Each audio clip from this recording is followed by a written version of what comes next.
You actually survived Flight 701? Joe, the things that happened to us on that flight are unspeakable. In 2019, I was flying back from a work trip in Seattle to my hometown in New York. About 5 minutes after takeoff, I realized this would be no normal flight. A man in a suit about 5 rows ahead of me stood up and began to speak in front of all the passengers.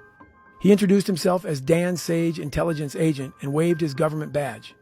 He announced that the flight was randomly selected by the government to conduct a wellness experiment on the passengers. The plane was to be diverted immediately.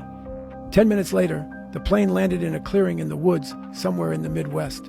Outside the window, I saw a giant medical tent set up in the field surrounding us.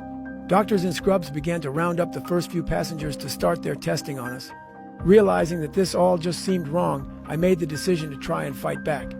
I hid under the seat at the back of the plane, and when the plane emptied and the government agents looked under the seat to find me, I took my boot and slammed him in the head with it.